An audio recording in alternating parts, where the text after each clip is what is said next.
materi terkait dengan grounded, karena sebenarnya 9 pilar itu adalah basically yang bukan hanya cukup menarik buat kita, tapi itu betul-betul adalah basically yang sebenarnya harusnya sudah default, ya, sudah default.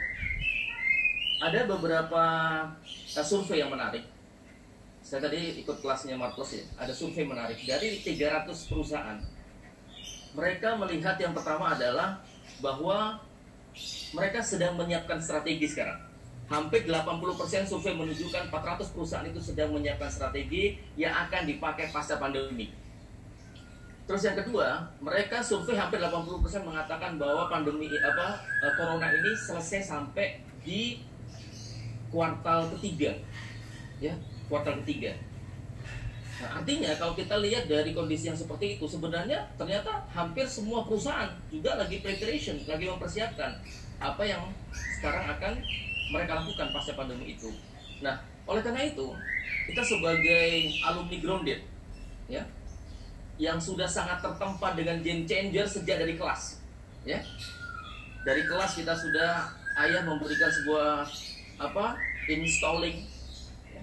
Kalau saya selalu mengajar di kelas-kelas, kalau bisnis Anda sampai pada posisi sekarang, terus Anda mulai frit, maka tidak ada cara lain yang dilakukan kecuali mengganti kepala Anda.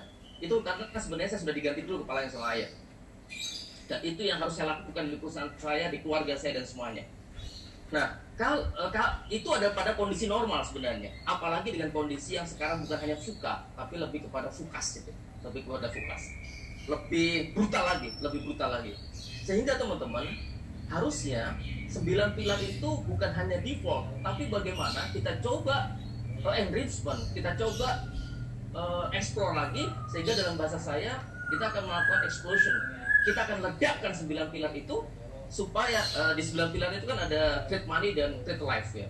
Kalau kita tahu ilmunya, basic ilmunya, dan kita tahu cara meledakkannya, maka bukan hanya sekedar kita untuk survive itu bisa, ya, bukan hanya untuk survive itu bisa. Makanya Pak Armalan mengatakan walaupun katanya panas di kuping, masa 3 bulan saja digoyang udah teriak-teriak itu. Harusnya Anda kan sudah prepare 6 bulan sebelumnya. Karena apa? Kalau create money itu dilakukan dengan benar, bukan hanya kita mendapatkan profit, tapi sumber daya uang yang sangat melimpah itu. Termasuk juga di create life-nya. Nah, oleh karena itu kita akan coba pertajam, kita akan diskusi masuk ke dalam hal-hal yang prinsip di dalam grounded itu, supaya kita bukan hanya review lagi, tapi preparation-nya harus kita lakukan dengan lebih optimal lagi. Kalau Dr. Wahyu kemarin mengatakan bahwa seandainya ini adalah penjara selama 3 bulan ini, ya harusnya kita tetap exercise ya, tetap